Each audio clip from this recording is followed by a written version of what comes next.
So I want to speak with you a little bit today about on the topic of building world-ready graduates. And I want to make sure that I can see what we're talking about at the same time. There we go.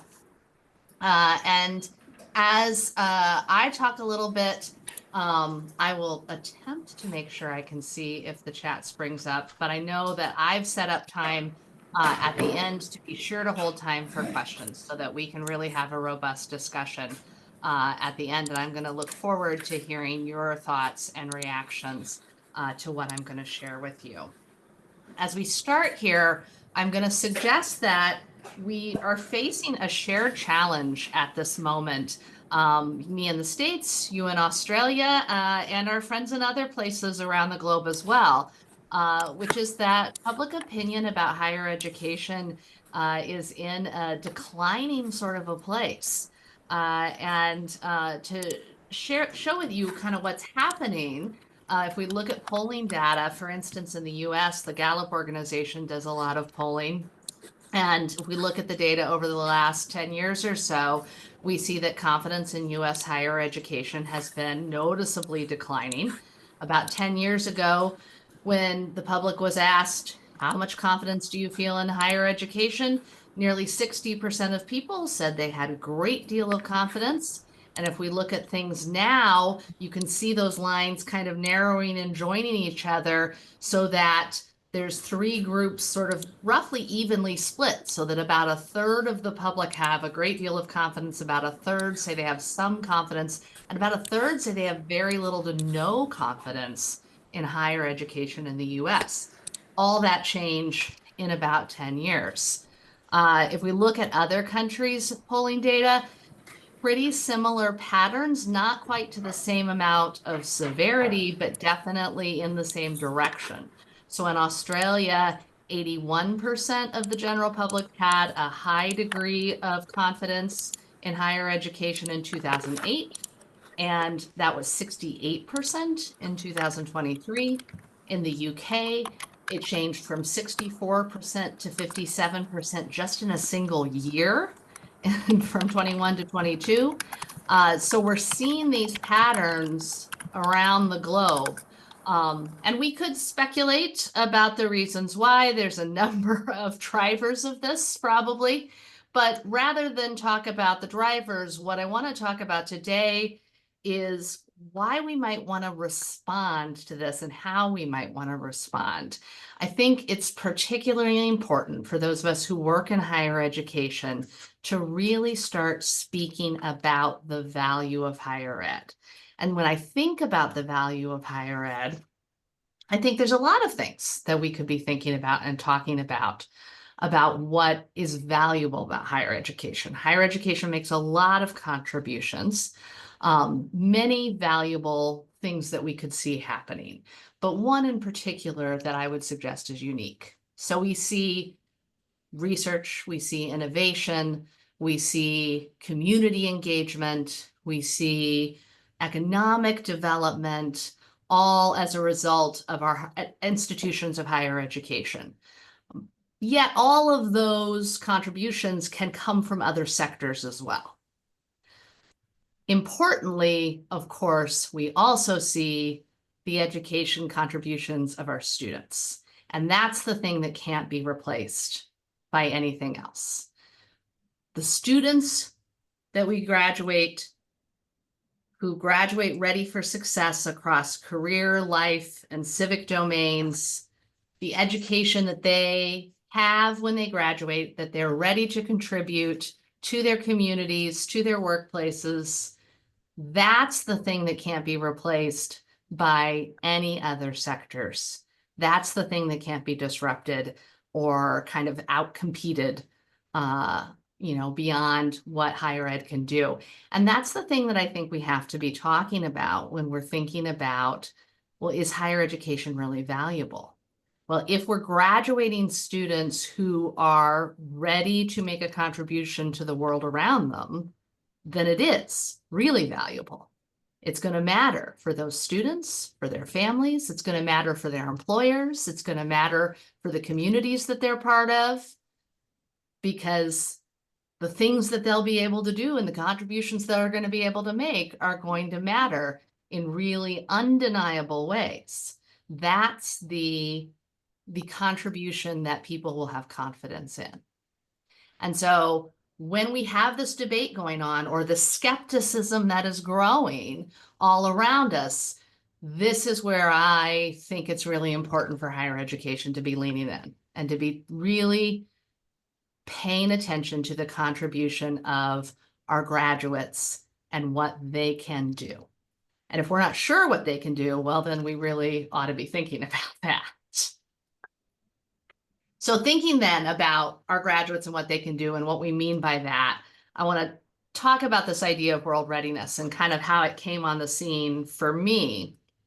And that brings me to this Boyer 2030 Commission. So you may be familiar with the name Boyer, make you think perhaps of Ernest Boyer, who wrote the famous book Scholarship Reconsidered. In the US, there have been a couple of Boyer commissions that were brought together sort of in his name and in his honor to really think about how we want to do higher education in the most intentional and hopefully most effective way. The first Boyer report came out in 1998. It was called Reinventing Undergraduate Education. And more recently, there was a new Boyer Commission. It was called the Boyer 2030 Commission. It was assembled by a group called the Association for Undergraduate Education at Research Universities. And I work at a research university, Purdue University. And so we are part of that group, and we tend to, pay attention to what that group puts out. We're curious about that. And so when this report came out, which was called the Equity Excellence Imperative, we were taking a look at this and we were thinking, well, we're interested in what this is going to have to say about the future of undergraduate education at research institutions, because of course that's part of the business that we're in. It's part of the work that we do. And my colleagues and I at Purdue really did kind of sink into this report and found that there were some really interesting things in this that were kind of particularly useful for us. And one of the things that really stood out was this commentary about world readiness. And so a really key component of this report is that they talk about this idea of world readiness for all. And they go on to kind of subtitle that Education for Life, Work, and Citizenship. And so right away, you sort of get part of the idea of what is meant here. World readiness for all kind of points out immediately that this is an inclusive idea, that this is a vision that is meant to reach all of your students. This is something that is not just for, say, the honor students or the high achievers or some particular group. This is really something that is for all of the students. And this idea of education for life, work, and citizenship is, I think, immediately casting the vision that it is a broad vision.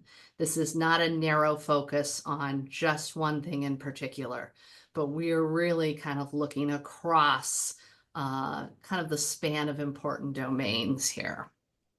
And so this is one of the first kind of goals that the Boyer Commission put forward as what would be important in thinking about undergraduate education in sort of the next era. And so where the world readiness terminology comes from is it was really sort of first used by a scholar named Kathy Davidson in her book, New Education. And the Boyer Report uses that terminology, world readiness, in their words, to articulate a vision of undergraduate education that includes and goes beyond the essential goal of near-term workforce readiness to empower students for citizenship, life, and work throughout their lifetimes. And I really kind of underscore this phrasing, includes and goes beyond, because I think that's key to the vision. What's really powerful about this idea to me, and what resonated with me about this idea, was it really rejects an either or framing. Something that I've noticed, and I have found very frustrating in just my own sort of life in the academy, is that it feels like people really love to argue sometimes about kind of what is college for.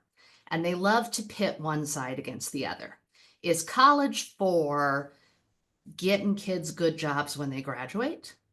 Or is college for, teaching people how to think and understanding the great ideas of history and mastering a discipline and, those sort of life of the mind ideals? And you see these two things kind of pitted against each other, and the two camps will kind of duke it out.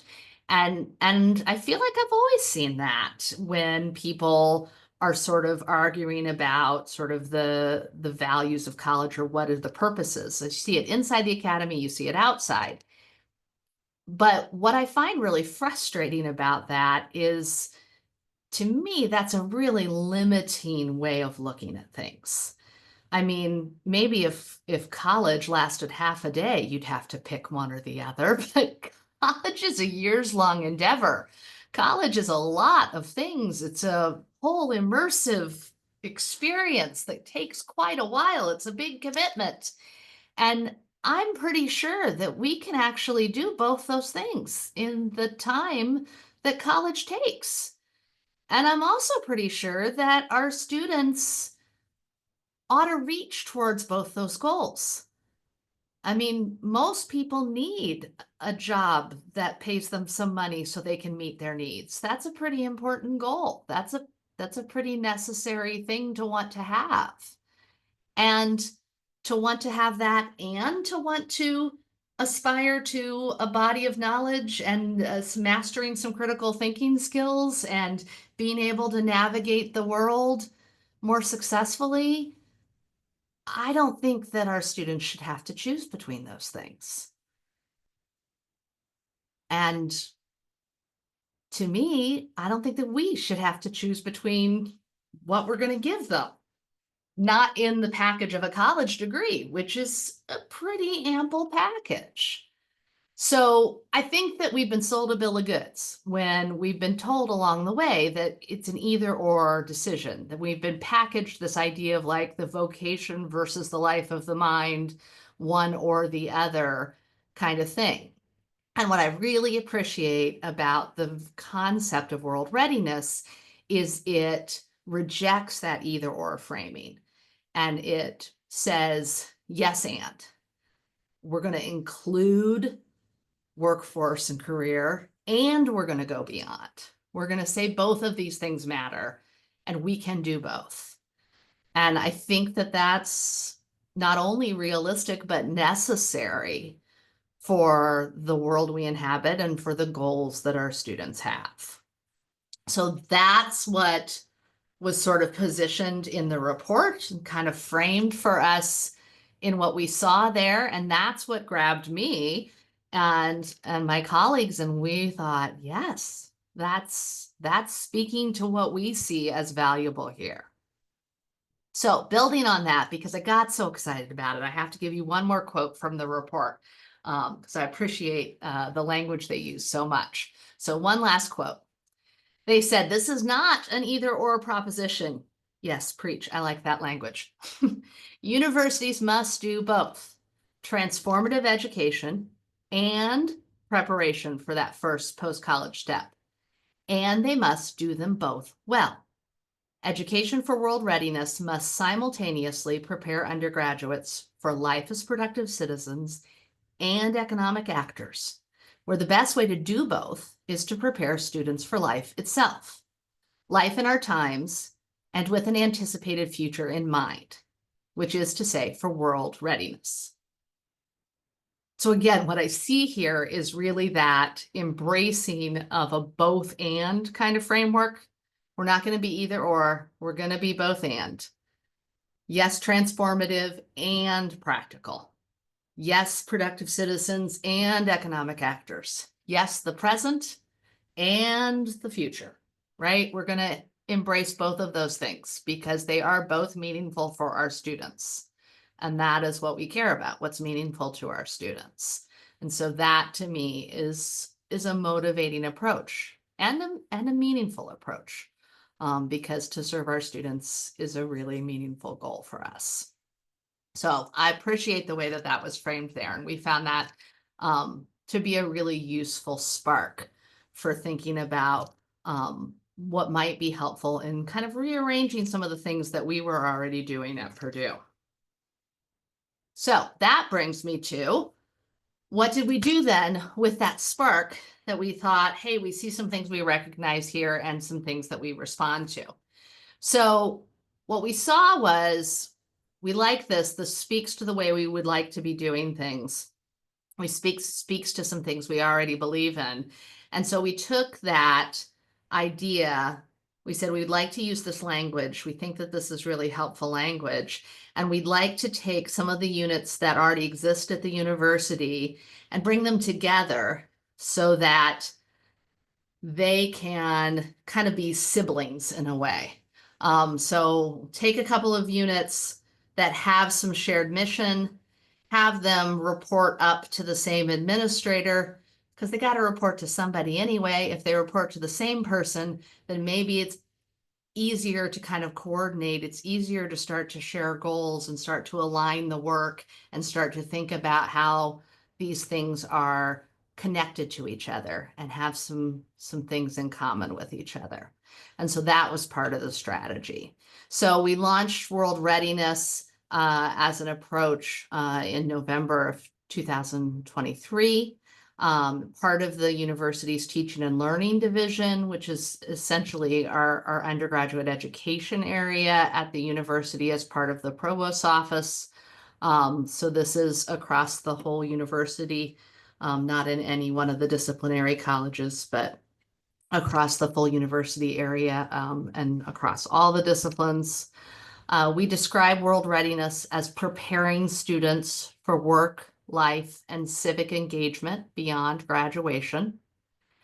And our vision is World Readiness at Purdue University as a both and enterprise. So we're really trying to lean into that both and framing, taking some things that are sometimes pitted against each other in higher education, and thinking about how they can both be honored and they can both be true and useful at the same time.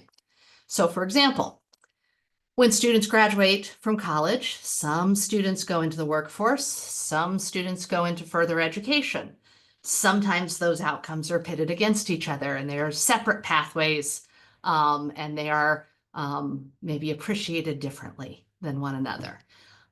We want to make sure that in World Readiness, those outcomes are both part of the mission and part of the vision and part of a valued outcome, because those outcomes are both great places and different outcomes are good for different students.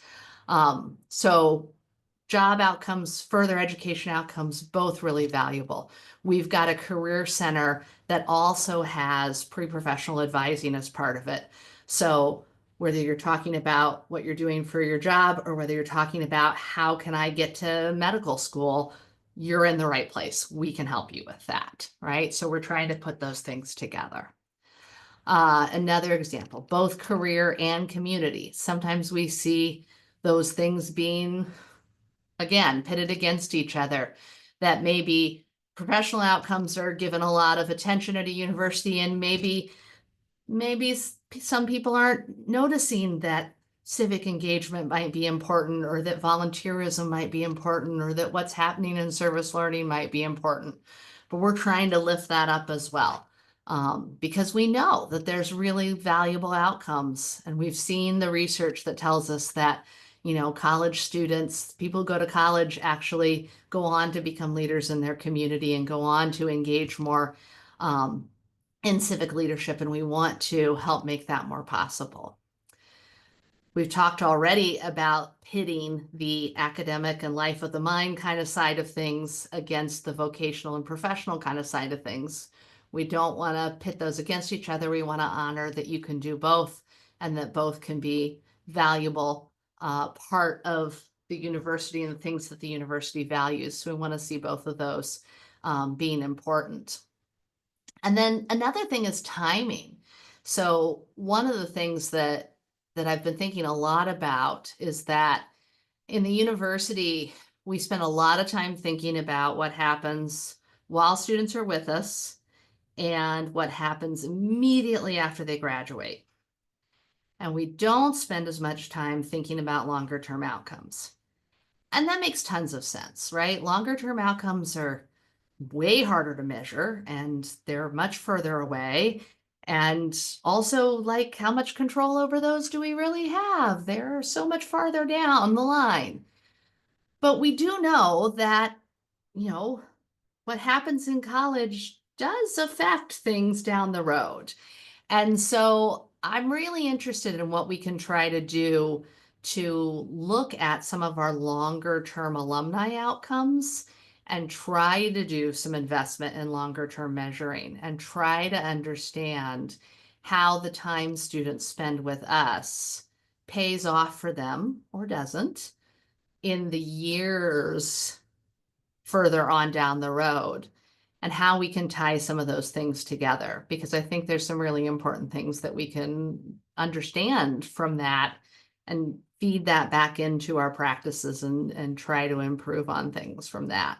One of the things that I think we have to keep in mind as a university, I remind my faculty colleagues that even though we've spent our whole life at the university, most of our students are going to go off and not be at the university for their whole life, right? They're going to go off and do other things. And that degree that they get with us might be their last formal education. They are going to keep learning, of course, but their last real formal education might be the bachelor's degree they get with us. And so that bachelor's degree has to really continue to matter. And so we want to make sure that it has planted seeds that will continue to pay off in a really long kind of a time frame. And if we can think about ways to really measure that and really think about those kind of longer time frames, I think that that's going to be really valuable for the long-term plans of the university and for what we can really kind of instill in our students over the long haul.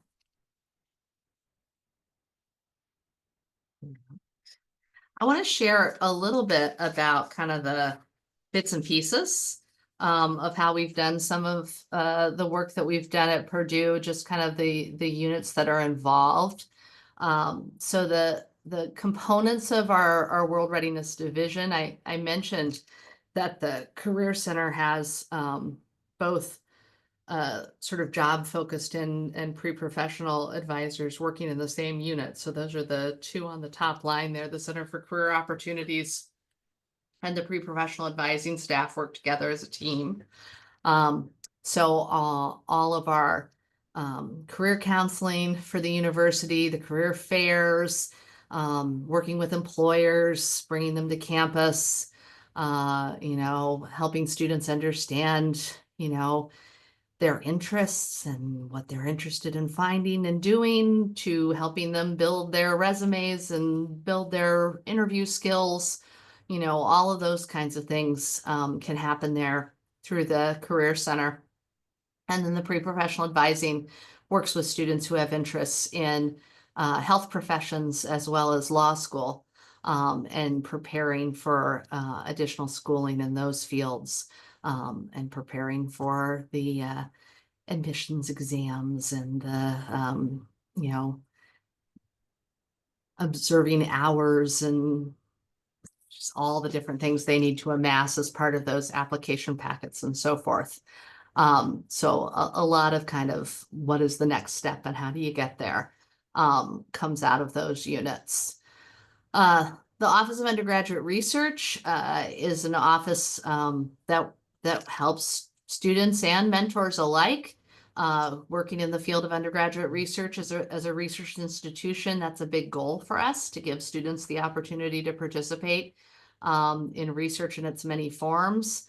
And that includes science and humanities and arts and all the different disciplines that are represented at the university. we've been a growing institution the last decade plus, and so research endeavors have been growing as well. So the one of the big projects in that office is running undergraduate research fairs and conferences. Those have been at just enormous scale. So they have an event every fall, every spring, every summer.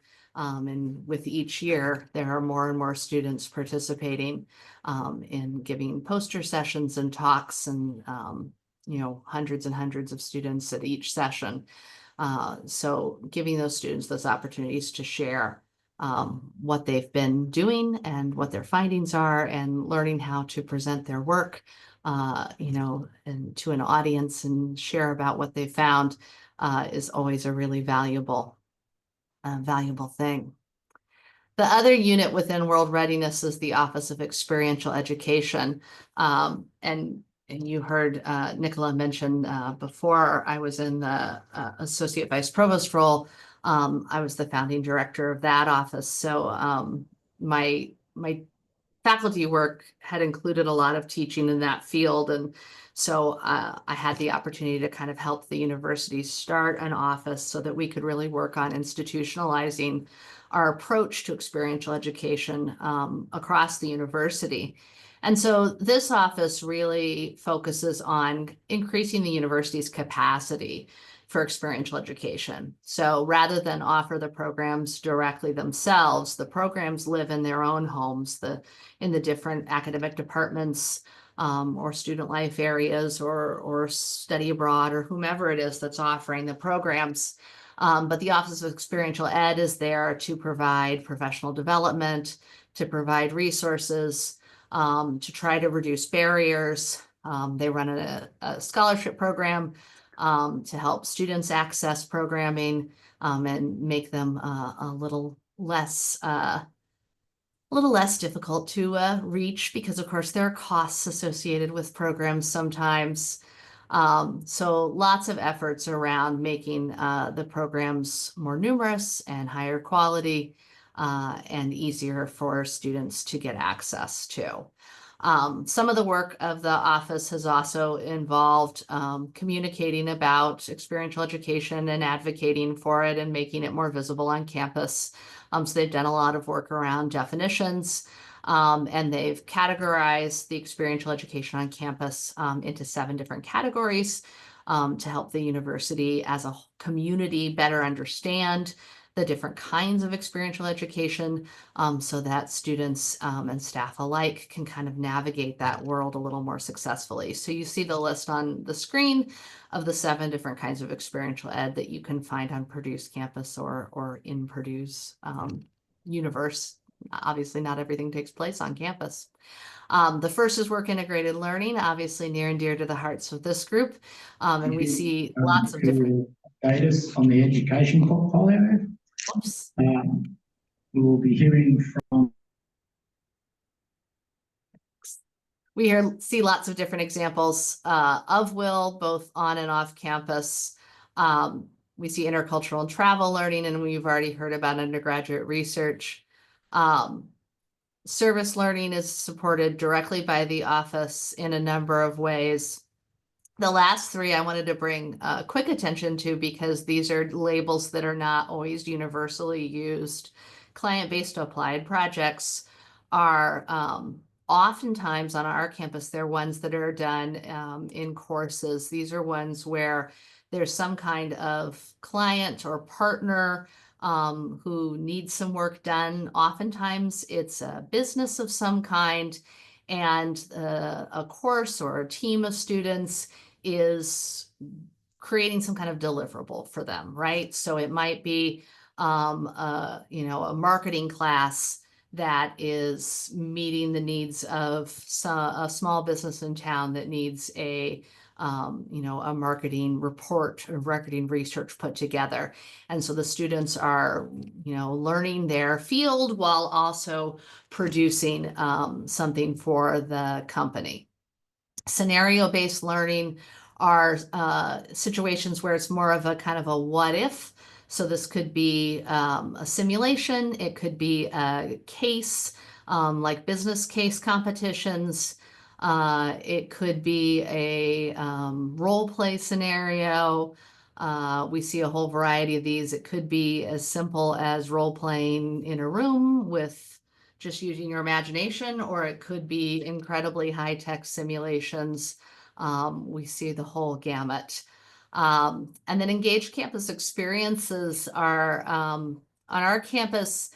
There's a whole variety there. We had to create a category. These fall often into extracurricular or co-curricular kinds of activities or student life kinds of activities where students are engaging often in some kind of campus activity or event that meets the definition of experiential education, that sort of contributes to campus life in some way, but has all of the learning and authenticity and reflection that you would expect to see in experiential education, but has this sort of campus life sort of component to it. And we often see that in some really large scale student events that are sort of popular in Purdue's culture. So as an example, Purdue has a large sort of motorsports and race car culture, which comes out of being located in Indiana. So Indiana is the home of the Indianapolis 500, which is the world's largest auto racing event. And because we're an engineering school, we like to build cars and engines and see how fast things can go. That's just sort of the sort of thing you'd expect us to do. So there's a go-kart race that happens every year called the Purdue Grand Prix. And at this event, students do everything. They build and design the cars, they drive the cars, they are the pit crews, they are the safety crews, they are the marketers, they are uh, the planners of everything. They do everything you could possibly imagine to run a huge event. They do all of this. And so, making all of that happen from top to bottom and then planning it and then making it happen again, that's an engaged campus experience. So it gives you some sense of the variation of different kinds of ways that we see experiential education come up as part of Purdue students' experiences. All right. The other thing I wanted to share was kind of going beyond the units that are part of World Readiness directly and that report to me. When we think about World Readiness from a larger university perspective, World Readiness can't be the task of just a few small offices. If we want to be realistic about the idea that world readiness is a core mission of a university, then world readiness has to be the responsibility of many more people than that, right? And so one of the ways that we've been thinking about that is to really think about how do we share the mission with a broader group of people.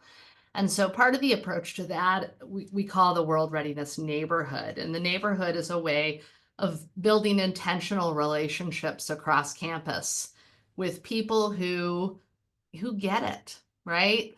Like you find your fellow believers, you find the folks who see the perspective and understand it. And so we've been able to find folks in units who see that their mission also connects to world readiness and speaks to that. And we basically say, hey, do you want to hang out with us? Do you want to kind of be part of our neighborhood? And so it's an intentional and voluntary relationship. And if they want to and we want to, then great. Then we're all part of the same neighborhood.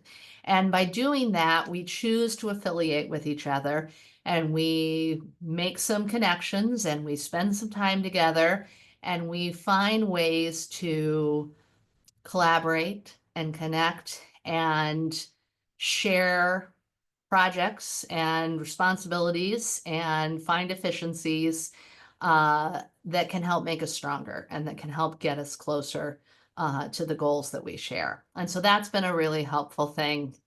And I foresee this neighborhood growing as we continue the work. But these are some of our key neighbors at this stage. So SILMAR is a group that's their acronym. It stands for the Center for Intercultural Learning, Mentorship, and Assessment. And so intercultural learning is certainly a thing we recognize as an important outcome related to world readiness. And so they're a good connector for us. The Office of Professional Practice is a unit that lives within the College of Engineering. They do a lot of work integrated learning in that unit. They're the home for all the university's cooperative education. They're a home of a lot of internships, a lot of employer relationships and career development work. So they're great partners. The Roger C. Stewart Leadership and Professional Development Department is a unit within student life. And they do a lot of work very directly with students, connecting with them about leadership development, connecting with them about civic engagement and volunteerism.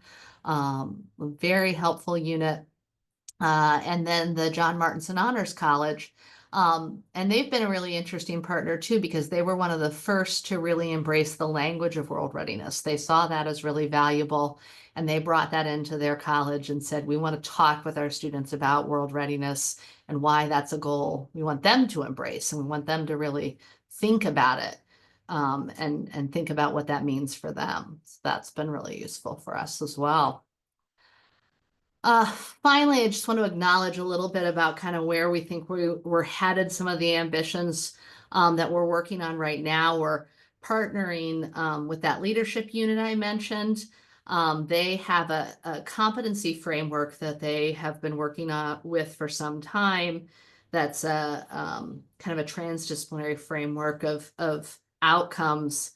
And we're working with them to expand that a little bit, make it a little more relevant to world readiness, and think about how we can make that even more visible to students, so that we're talking with students about, what does it mean to be world ready, and what are these competencies that you're developing while you're in college that help you to be world ready. We're also working on our measurement strategy. How are we assessing world readiness, both at the program level and at the campus level, and tying that back to those competencies.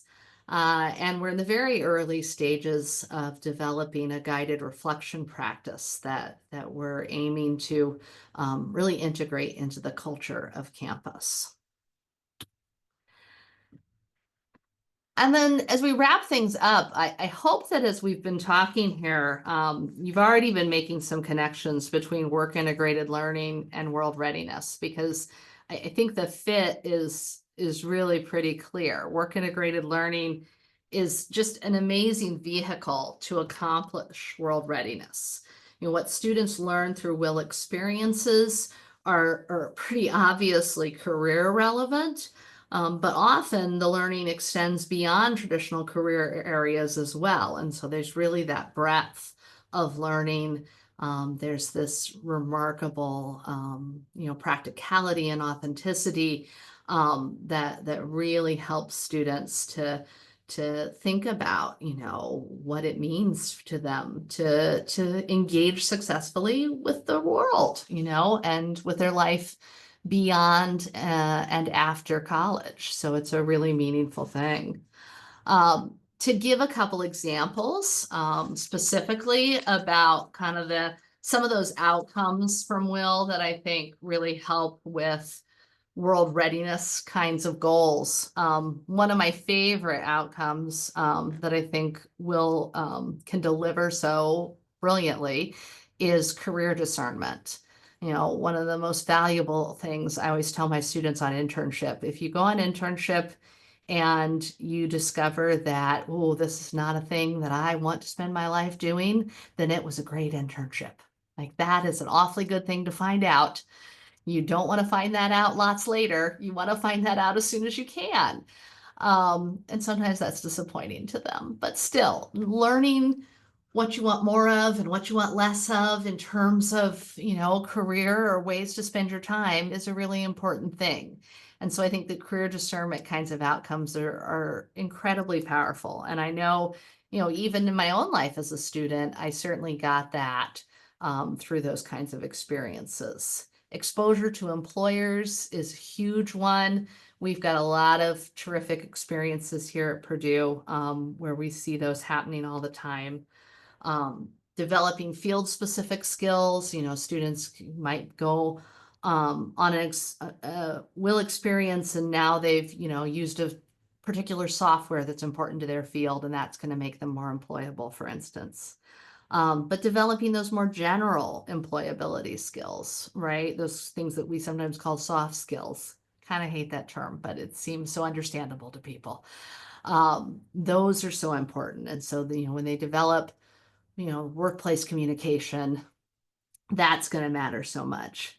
And then there are so many outcomes that extend beyond career domains that can move us into those domains of community and citizenship kinds of areas, right? When students have the opportunity to work with diverse teams of people, they learn about engaging across difference, and that can pay off in community just as much as it pays off in the workplace. When students are working during their educational experiences, they're developing strategies for navigating work-life balance and dealing with time management, and that pays off in life and family just as much as it pays off in career, right? So there's all these kinds of spillover effects that we see that really end up paying off for our students and giving them more and more skills and competencies that help make them ready for all of the things that they're going to be tackling beyond graduation.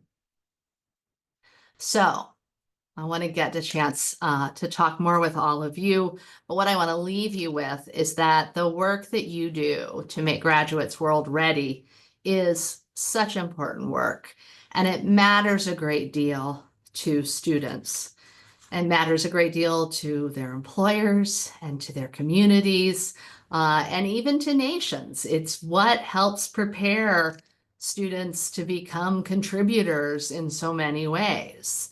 And it may be clear to all of us, how this work makes these contributions, but it's not necessarily obvious to everybody else kind of how this all fits together and all the puzzle pieces work. So I think it really deserves to be talked about. I think it's important that we talk about why will is important and how it contributes. And I think it matters that we talk about why higher education contributes to world-ready graduates and why that matters and how that keeps our communities ready and our workplaces full of qualified people and all of those kinds of contributions. Because that deserves to be promoted and that deserves to be supported. So I thank all of you for the chance to be with you today. And I'm eager to hear your questions and thoughts today.